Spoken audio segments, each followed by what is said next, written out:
పోయిన చోట వెతుక్కోమన్నారు. తెలుగుదేశం పార్టీకి సంబంధించి ఇప్పుడు వైసీపీ నుంచి పెద్దిరెడ్డి నియోజకవర్గంలో పెద్దిరెడ్డికి దెబ్బ కొట్టాం అనుకున్నటువంటిది కాస్త మళ్ళీ పెద్దిరెడ్డి మిథున్ రెడ్డి సీరియస్ కాన్సన్ట్రేట్ చేసేటప్పటికి రివర్స్ అయింది.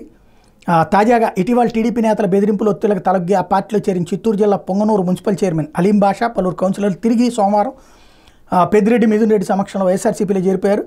తల్లి లాంటి వైఎస్ఆర్సీపీ కుటుంబాన్ని వదిలి తప్పు చేశామని, అక్రమ కేసులు పెడతామని భయపెట్టడం వల్ల ఆత్మసాక్ష్యం చంపుకుని టీడీపీలో చేరామని వాళ్ళు వెల్లడించారు. తాము తప్పు తెలుసుకుని తిరిగి పార్టీలో చేరుతున్నట్టు అలీం బాషా చెప్పారు.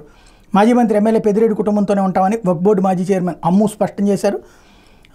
మిథున్ రెడ్డి సందర్భంగా మాట్లాడుతూ సీఎం చంద్రబాబు రాష్ట్రంలో ప్రజా సమస్యలు గాలికి వదిలేసి డైవర్షన్ రాజకీయాలు చేస్తున్నారు అని ఆరోపించారు. మదనపల్లి సబ్ కలెక్టర్ కార్యాలయంలో అగ్ని ప్రమాదం జరిగితే కావాలనే ఫైల్స్ అన్ని కాల్ చేశారని, ఏమీ జరగకపోయినా ఏదో జరిగినట్టు నానాయాగి చేసి హెలికాప్టర్లో డీజీపీ సీఎస్ని పంపించారు.